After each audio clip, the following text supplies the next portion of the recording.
আসসালামু আলাইকুম। লার্নফ্লুয়েন্সি চ্যানেলের পক্ষ থেকে সপ্তম শ্রেণীর শিক্ষার্থীদেরকে স্বাগতম জানাচ্ছি আজকের এই টিউটোরিয়ালে।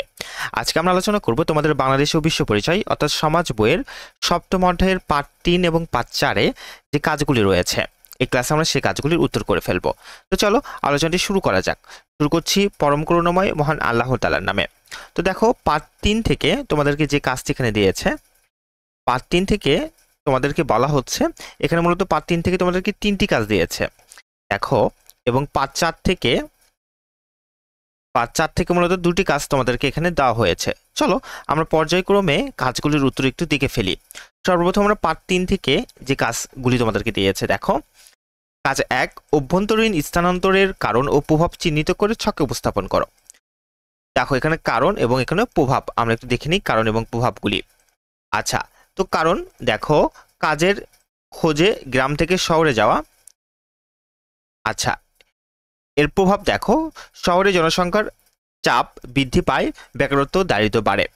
শিক্ষা গ্রহণের উদ্দেশ্য স্থানান্তর করা, এর ফলে শিক্ষিত জনশক্তি গড়ে ওঠে, কখনো গ্রাম শিক্ষিত মানুষের অভাবে পড়ে। এরপর দেখো, প্রাকৃতিক দুর্যোগ, বন্যা, ঘূর্ণিঝড়, এর ফলে মানুষ নিরাপদ স্থানে আশ্রয় নেয়, ক্ষতিগ্রস্ত এলাকায় উন্নয়ন ব্যাহত হয়। চাষাবাদের জন্য উপযুক্ত জমির সন্ধান, কৃষিভিত্তিক এলাকায় শ্রমিকের চাহিদা পূরণ হয়। পারিবারিক বা সামাজিক কারণে স্থানান্তর, নতুন এলাকায় বসবাসের পরিবেশ মানিয়ে নিতে সময় লাগে। এরপর কাজ 2 দেখো, কাজ 2 তোমাদেরকে বলা হচ্ছে যে বাংলাদেশে আন্তর্জাতিক স্থানান্তরের কারণ ও প্রভাব চিহ্নিত করো। উত্তর দেখো, আন্তর্জাতিক স্থানান্তরের বিভিন্ন কারণ রয়েছে। মানুষ বিভিন্ন কারণে স্থানান্তরিত হয়। অনেকে চাকরি, বিয়ে, বসবাস, এমনকি নাগরিকতা লাভের জন্য ভিন্ন দেশে স্থানান্তরিত হয়। বাংলাদেশের মানুষ এখন কিছু কিছু কারণে বিদেশ গমন করে, তবে অনেকেই কর্মক্ষেত্রে ভালো সুযোগ সুবিধা পাওয়ার আশায় বিদেশ গমন করে। তাছাড়া রাজনৈতিক আশ্রয়, জলবায়ুর প্রতিকূল পরিবেশ, ব্যবসা বাণিজ্যের বিনিয়োগ ইত্যাদি কারণেও অনেকেই স্থানান্তরিত হয়। আন্তর্জাতিক স্থানান্তরের কারণে অনেক ক্ষেত্রে সমস্যার সৃষ্টি হয়েছে, যেমন বিভিন্ন ধরনের ভাইরাস বাইরে থেকে এসে এদেশে বিস্তার লাভ করে। সামাজিক ও সাংস্কৃতিক ক্ষেত্রেও নানা সমস্যার সৃষ্টি হতে পারে। এরপর 3 নম্বর কাজ দেখো, 3 নম্বর কাজ বলা হচ্ছে যে আন্তর্জাতিক স্থানান্তর অর্থনৈতিক উন্নয়নে ভূমিকা রাখে, কথাটির পক্ষে দলীয়ভাবে যুক্তি দেখাও।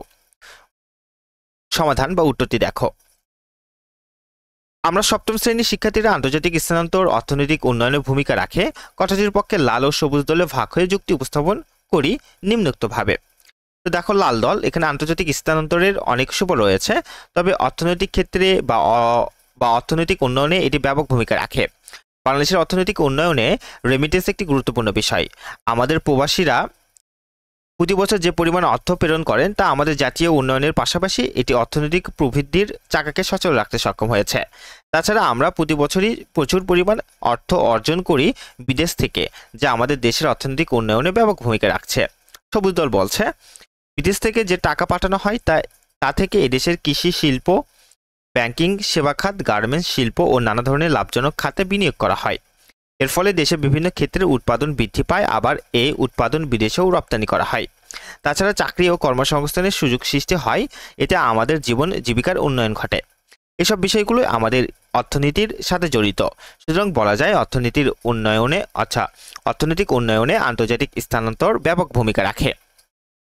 এরপর পার্ট 4 থেকে তোমাদেরকে যে 2টি কাজ দেওয়া হয়েছে দেখো, 1 নম্বর কাজে বলা হচ্ছে যে তোমার এলাকার মাতৃ মৃত্যুর কারণ চিহ্নিত করো। সমাধান দেখো, মাতৃত্বকালীন সময়ে অপুষ্টি, অবহেলা, অজ্ঞতা ধর্মীয় গোঁড়ামি সহ নানা কারণে এসব